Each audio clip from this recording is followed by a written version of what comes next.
स्वस्ति न पूषा विश्ववेदाः स्वस्ति नस्ताक्षो अरिष्टनेमि स्वस्ति न बृहस्पतिर्दधातु ॐ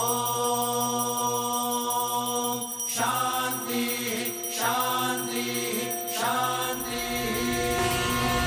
तेल के मर्दन से वायु तत्व शांत हो जाता है, तन के साथ साथ मन भी स्वच्छ हो जाएगा, ताकि राजा सदा उचित मार्ग को चुने और धर्म का पालन कर सके।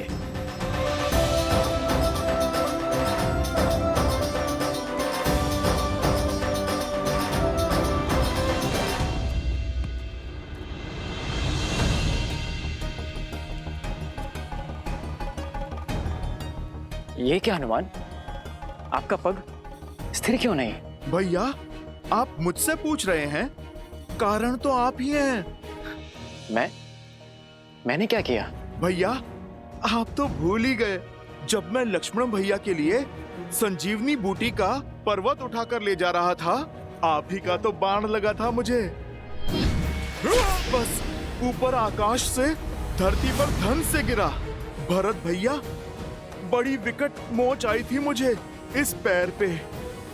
परंतु उसके पश्चात तो आपने अपने बल और बुद्धि की पराकाष्ठा पार कर दी थी। पूरा का पूरा युद्ध लड़ा है आपने। उद्देश्य की पुकार में पीड़ा की चिंता कहाँ स्मरण रहती है लक्ष्मण भैया। आपके पग को भी तेल मर्दन करवाना पड़ेगा हनुमान। भरत भैया, आपका विचार तो बहुत अच्छा है, मेरी भी यही इच्छा थी। उचित है, मैं आपको वेधशाला भिजवा देता हूँ। भरत भैया, उसकी आवश्यकता क्या है? इतना तेल प्रभु को छूकर व्यर्थ जा रहा है। श्री गुरु चरण सरोज रज निज मनु मुकुरु सुधारी बरनउँ रघुबर बिमल जसु जो दायक फल चारि। यही तेल प्रभु श्री राम को स्पर्श करके आया है, मेरे तन और मन को स्थिरता दे सकता है। समझ रहे हैं भरत भैया? सब समझ में आ रहा है लक्ष्मण।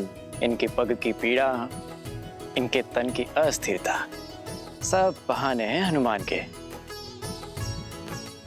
सत्य तो ये है कि भैया के तन को स्पर्श करके आया हुआ तेल भी हनुमान के लिए प्रसाद है, पावन है। सच में हनुमान की भक्ति अनुपम है। पर ये तो कम है, अभी तो और अभिषेक होंगे। भैया को माटी भी लगाई जाएगी। क्या हनुमान वो भी अपने तन में मल लेंगे? कहीं यह विचित्र दृश्य ना प्रस्तुत हो जाए। उचित कह रहे हो शत्रुघ्न। भ्राताओ, बहुत बड़ी भूल हो गई हमसे। सीता भाभी माँ के साथ ही रखना चाहिए था हनुमान को। अब और न जाने क्या क्या खेल दिखाएंगे ये। भरत भैया, जो पहले ना हो सका वो अब भी तो हो सकता है। अर्थात? हनुमान जी, एक कार्य तो शेष रह गया। हमें शीघ्र भाभी माँ को यहाँ बुलवाना होगा। वो क्या है कि भैया के शीश पर जब अयोध्या का राजमुकुट सजेगा तो उन पर प्रथम पुष्प वृष्टि करने का अधिकार तो भाभी माँ को ही है ना। तो समस्या क्या है लक्ष्मण भैया? प्रभु के कार्य में कोई भी विघ्न नहीं आएगा। राम लखन सीता सहित हृदय बसहु सुरभि।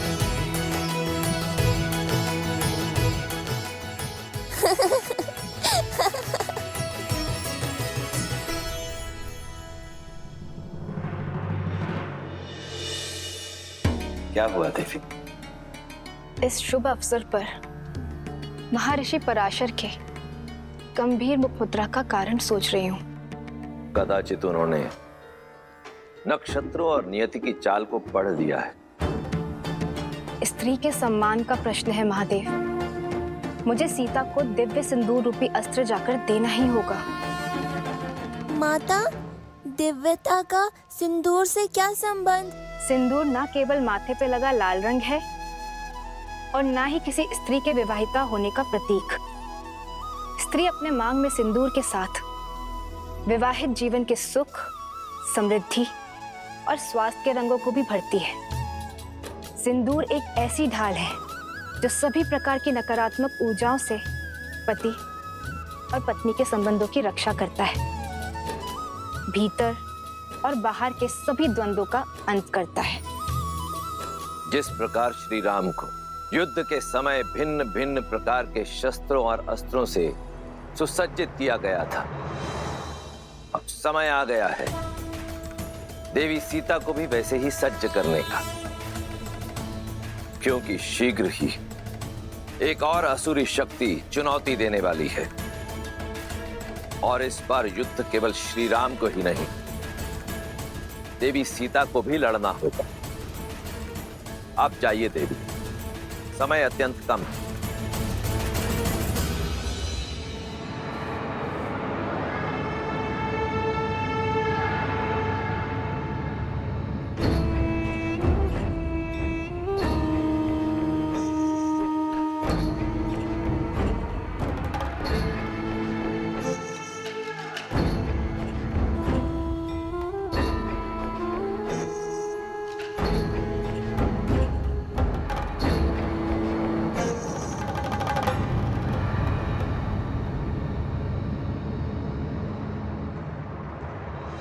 अद्भुत, अप्रतिम है ये सुंदरी। इन पर मोहित होकर क्या पाप कर लिया मेरे भाई रावण ने। प्रणाम ऋषिवर। सुखी रहो।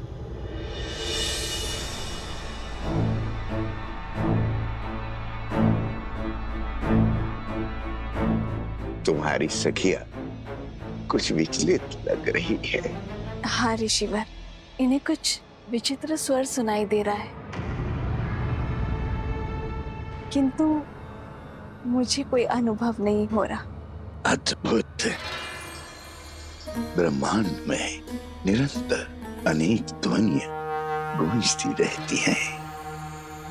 शब्दों और विचारों की तरंगे उठती रहती है। दुर्भाग्य होता है उन लोगों का जो उसे सुन नहीं पाते। कोई बात नहीं,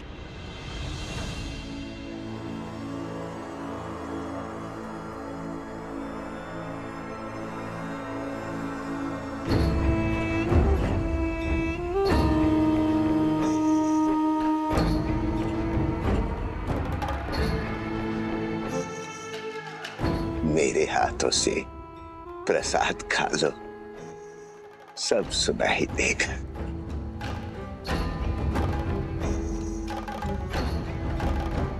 लो।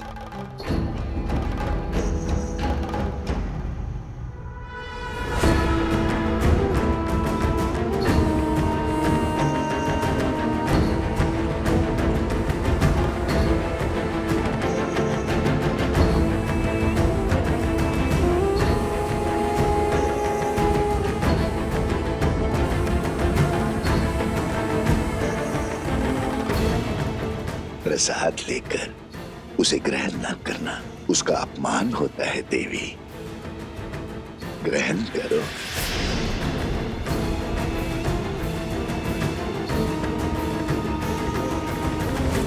क्या हुआ, कोई संदेह? संदेह नहीं, समर्पण है ऋषिवर। श्री राम के राज्याभिषेक के लिए मैंने व्रत रखा है। आज राज्याभिषेक के बाद ही मैं छठी पूजन का व्रत खोलूंगी। क्षमा कीजिएगा ऋषिवर, किंतु मैं ये प्रसाद अभी ग्रहण नहीं कर पाऊंगी। प्रणाम। कल्याण हो।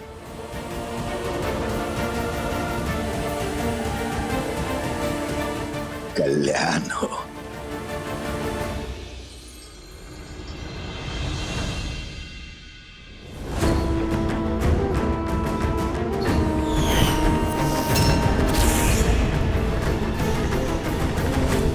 तेल अभिषेक संपन्न हुआ। अब मृदाभिषेक आरंभ हो।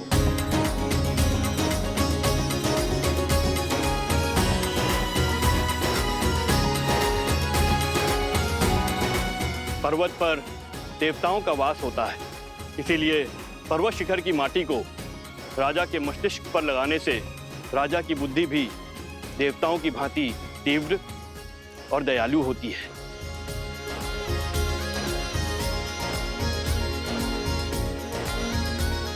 राजमहल के आंगन की माटी में शौर्य की गाथाएं, वीरों का रक्त घुला होता है और इस माटी को हृदय से लगाने से भावी राजा का मन दृढ़ होता है। जिसके मस्तिष्क में दृढ़ता हो और हृदय में दया हो, वही राजा प्रजा की सेवा कर सकता है, उसे संतान की भांति पाल सकता है। जय श्री राम, जय श्री राम, जय श्री राम, जय। अच्छा हुआ लक्ष्मण, हनुमान को सीता भाभी माँ को लेने भेज दिया, अन्यथा हनुमान तो यहाँ माटी स्नान कर रहे होते अभी।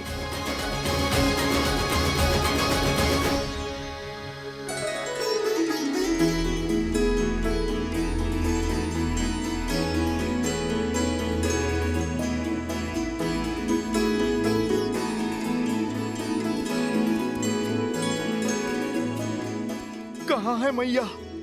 उन्हें तो शीघ्र प्रभु के पास लेकर जाना है।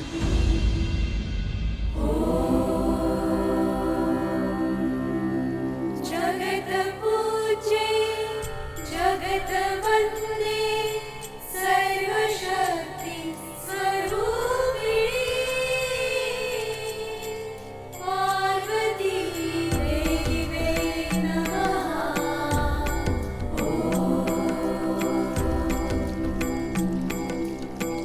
महालक्ष्मी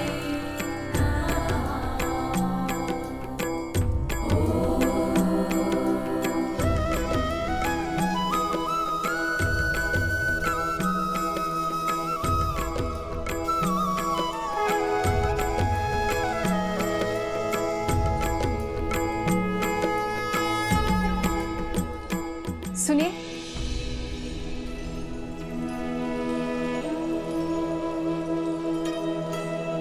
जी ये आपके लिए है देवी।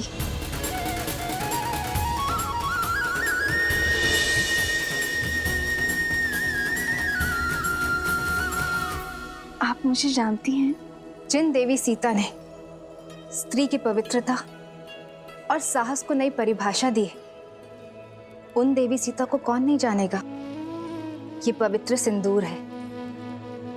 श्री राम के राज्य अभिषेक होने के साथ अयोध्या का सोया हुआ सौभाग्य भी जागने वाला है। श्री राम के कंधों पर बड़ा भार आने को है, किंतु पत्नी के समर्थन के बिना पति के कर्म और धर्म की यात्रा अधूरी है। ये सिंदूर आपको सबल करेगा, अपने पति का संबल बनने के लिए भी और आने वाले कष्टों का सामना करने के लिए भी। धन्यवाद। पर आप गौरी माँ से आशीष मांगा था ना, तो समझो ये उन्होंने भेजा है।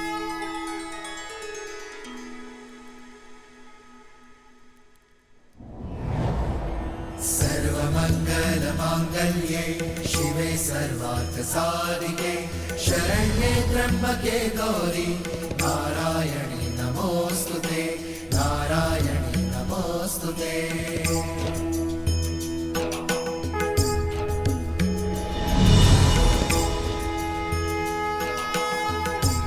ये क्या माता, दान देने के दिन में आप दान ले रही हैं? ये दान नहीं, प्रसाद है हनुमान। अच्छा माता, पर प्रसाद तो खाया जाता है ना, आपने मस्तक पर क्यों लगाया? क्योंकि इसका यही कार्य है। जब पत्नी अपने पति का नाम लेकर आज्ञा चक्र पर कुमकुम से तिलक लगाती है, तो उसका मन उसके साथी के साथ जुड़ जाता है। वैसे ही जब मांग में पूरी आस्था और विश्वास के साथ ये सिंदूर लगाया जाता है तो एक स्त्री का जीवन उसके पति के साथ बन जाता है। माता, ये तो बड़ा कठिन विवरण है। समझो, इसे अपने मस्तक पर धारण करने से श्री राम की आयु बढ़ती है, मन में उनके लिए प्रेम बढ़ता है और समाज में उनकी प्रतिष्ठा, क्योंकि मेरे मन में केवल श्री राम है।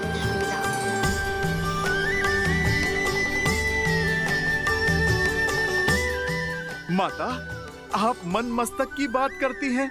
इस भक्त के तो रोम रोम में प्रभु राम के लिए प्रार्थना उठती है माते।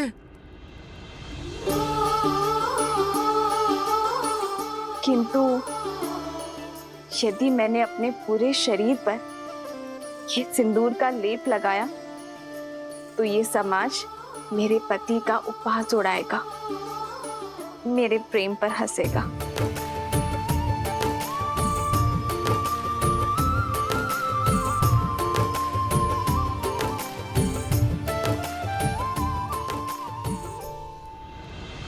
पंचगव्य अर्थात गौ माता से प्राप्त 5 उत्पाद दुग्ध, दही, घी, गौमूत्र और गौमेह, इन पांचों के स्नान से संपूर्ण देह शुद्ध हो जाती है और पृथ्वी तत्व भी शांत हो जाता है, क्योंकि गौ माता ही पृथ्वी का अन्य रूप है।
रामचंद्र की, सियावर रामचंद्र की, सियावर रामचंद्र की, सियावर रामचंद्र की।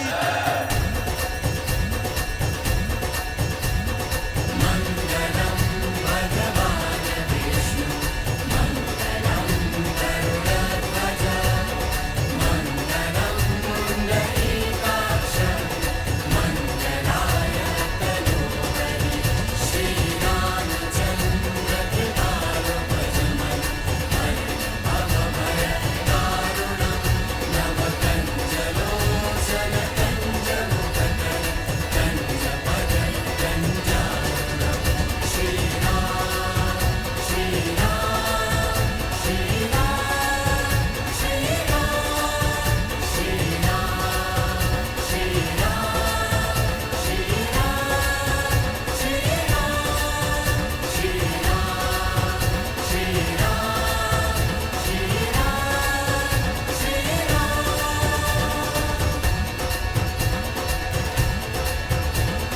राज्य अभिषेक लगभग संपन्न होने वाला है, पर मेरा हनुमान नहीं दिखाई दे रहा। कहाँ है हनुमान?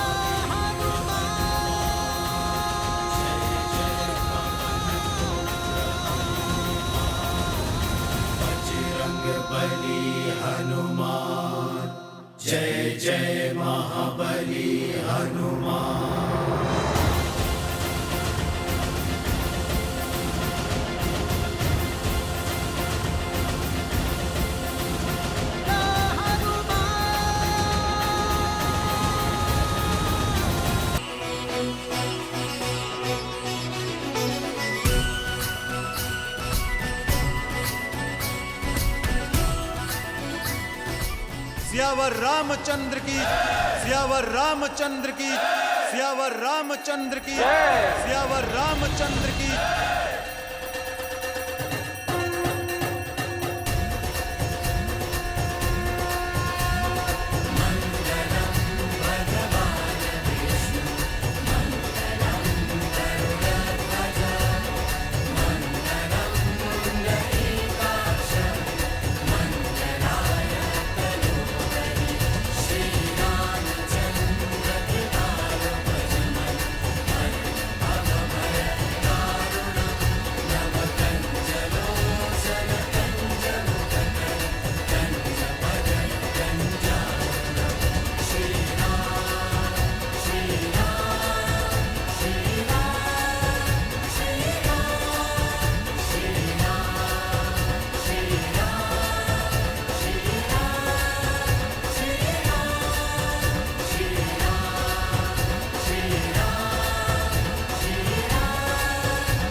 राज्य अभिषेक लगभग संपन्न होने वाला है, पर मेरा हनुमान नहीं दिखाई दे रहा। कहाँ है हनुमान?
इसे अपने मस्तक पर धारण करने से श्री राम की आयु बढ़ती है, मन में उनके लिए प्रेम बढ़ता है और समाज में उनकी प्रतिष्ठा। माता, आप चिंता ना कीजिए। ना मुझे किसी के ठाठ से अंतर पड़ता है और ना ही उपहास से। मेरे लिए मेरे प्रभु का जीवन, उनका सम्मान, उनका मुझसे प्रेम महत्व रखता है। माता, आपने तो मुझे अनोखा मार्ग दिखा दिया। आपके मस्तक पे एक चुटकी सिंदूर लगाने से मेरे प्रभु का सम्मान इतना बढ़ गया तो माता, आप सोचिए, मेरे प्रभु का सम्मान और प्रभु का मुझसे प्रेम अब कितना बढ़ेगा। क्योंकि माता, मैंने तो अपने रोम रोम को सिंदूर के रंग से रंग लिया है। मैंने तो अपनी पूंछ का भी एक छोटा सा भाग भी नहीं छोड़ा। तो माता, आप बताइए ना, इस लाल देह से मेरे प्रभु का जीवन और कितना बढ़ेगा।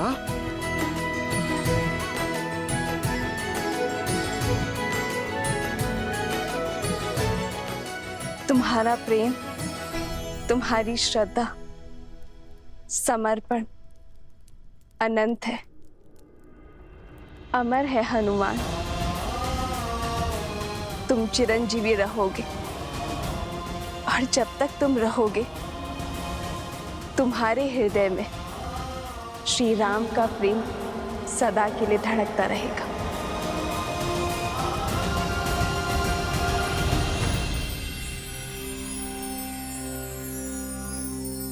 श्री गुरु चरण सरोज रज, निज मनु मुकुरु सुधारी, बरनौ रघुबर विमल जसु, जो दायकु फल चारी।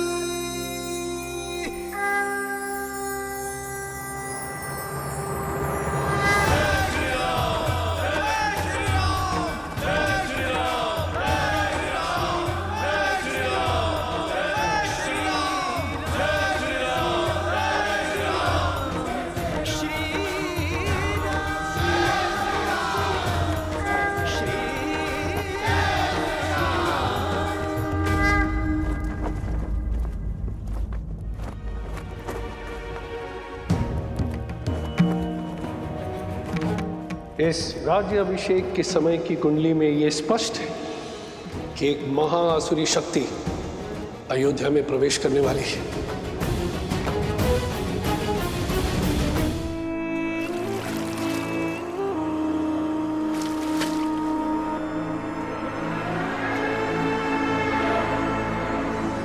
राम, न तुम जीते हो और ना ही ये युद्ध समाप्त हुआ है।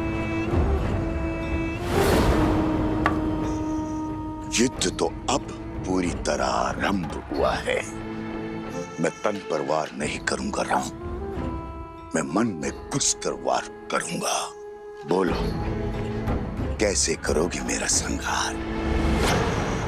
रावण की नाभि का अमृत सूख गया, किंतु प्रजा के मन के विचारों का मैल कभी नहीं सूखता। उसका सामना कैसे करोगे?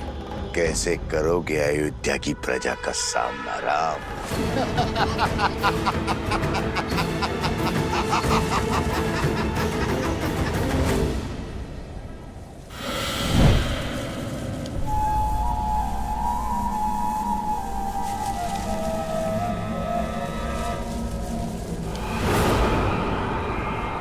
भूल हो गई मुझसे, जो आपसे सहायता की आस कर बैठी मैं, आपके द्वार पर प्रतिशोध की भिक्षा मांग बैठी मैं।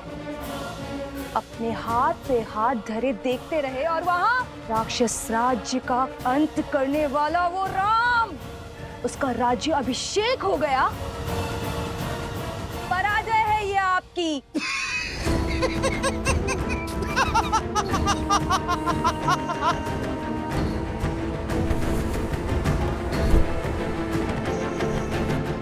मैं जितना अधिक पराजित होता हूं,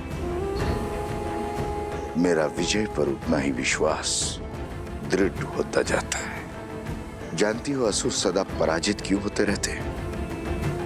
क्योंकि उन्हें अपनी शक्ति का तो बोध है, किंतु शत्रु की दुर्बलता का बोध नहीं है। राम का राज्याभिषेक उसकी दुर्बलता होगी।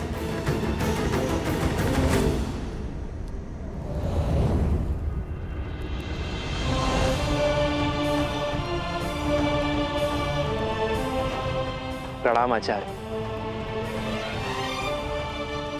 प्रणाम महर्षि। राज्य अभिषेक की कोटि कोटि बधाई हो अयोध्यापति, किंतु हर बधाई के साथ एक चुनौती जुड़ी होती। आपने पापियों का संहार तो किया, पाप का नहीं। दशानन को मारा, मगर उसकी सोच को नहीं। पाप की सोच एक ऐसा छलिया जो बार बार स्वरूप बदलकर सामने आता और प्रहार करता। मैं वार करूंगा तो राम प्रतिकार करेगा। मैं युद्ध में विश्वास नहीं रखता। मैं 1000 छोटे छोटे घाव में विश्वास रखता हूं, और वो घाव मैं उसे नहीं दूंगा, उसके अपने देंगे। और जब घाव अपने देंगे तो लाचार होगा और पीड़ा भी अधिक होगी। अर्थात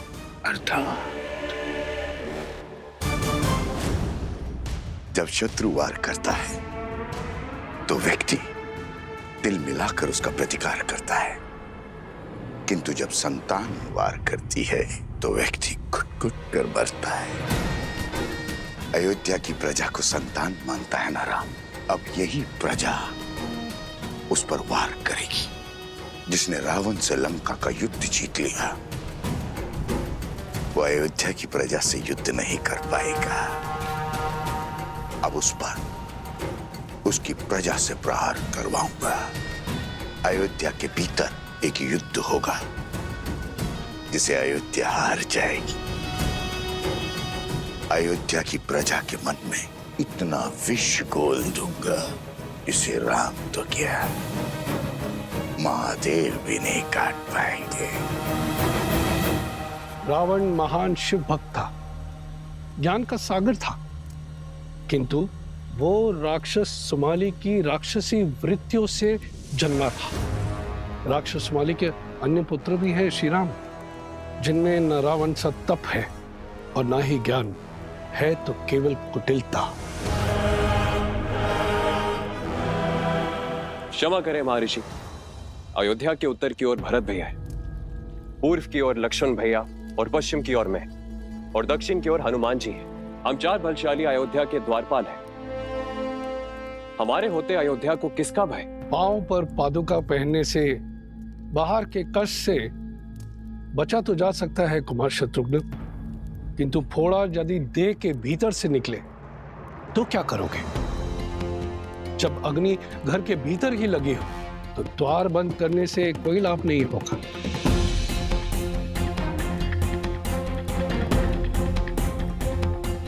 रावण के पापों का अंत तो हुआ है, लेकिन उसकी सोच का नहीं। जो विपदा आने वाली है उसके अस्त्र तलवार या भाले नहीं, असत्य, लोकवाद, झूठी निंदा, ये सब उसके अस्त्र है।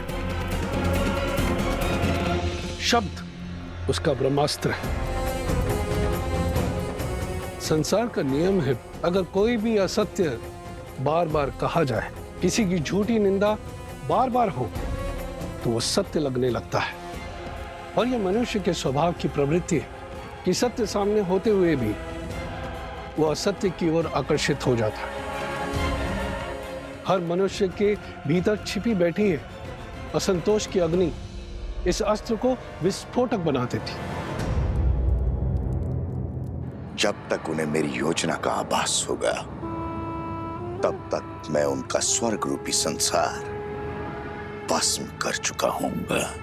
मुझे आपकी रणनीति पर बिल्कुल भी विश्वास नहीं है। रावण भैया की शक्ति और साहस का 100वां अंश भी नहीं।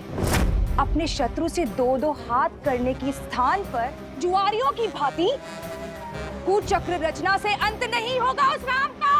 शांत प्रिय बहन, शांत।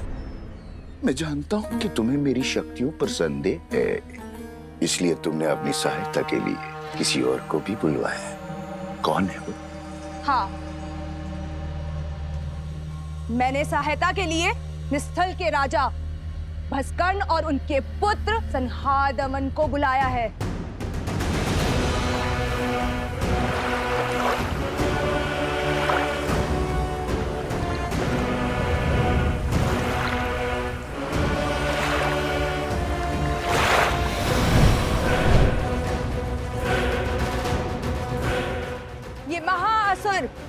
महज कर्ण के सैनिक हैं।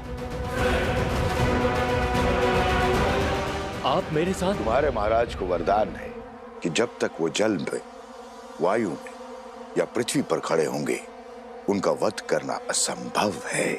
हाँ।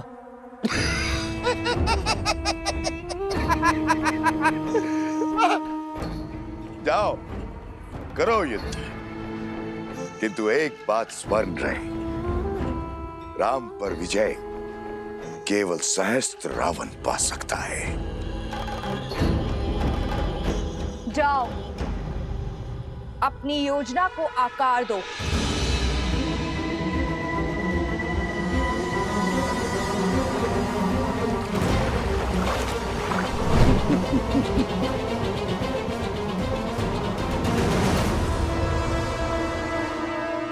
शूर्पणखा, सच है क्या और भ्रम क्या है, ये प्रश्न सदा से अमर खड़ा है।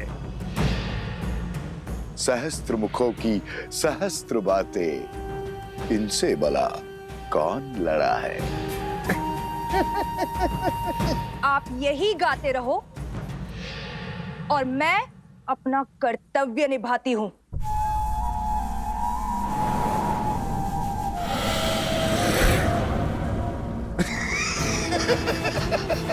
राम राज्य पर अनिष्ट की छाया तक नहीं आएगी महर्षि। ऐसी परिस्थिति आएगी ही नहीं कि कभी असंतोष अपने पैर पसारे। असंतोष ईर्ष्या से जन्म लेता है राजकुमार, परिस्थिति से नहीं। संदेह नहीं है कि श्री राम राज्य को संतुष्ट रखने का प्रयास करेंगे, किंतु राष्ट्र के कोने कोने में सबको सुख और लाभ पहुंचाने में समय लगेगा, और झूठी निंदा, असत्य और संदेह के बीच फैलाने में नहीं। संदेह मन के किसी कोने में छिपकर घास के तिनकों की भांति तनिक सी निंदा से पोषित होकर बढ़ता रहता है, और हमारी अनुमति के बिना हमारी मति भ्रष्ट करता रहता है, और यही सहस्त्र रावण की शक्ति है।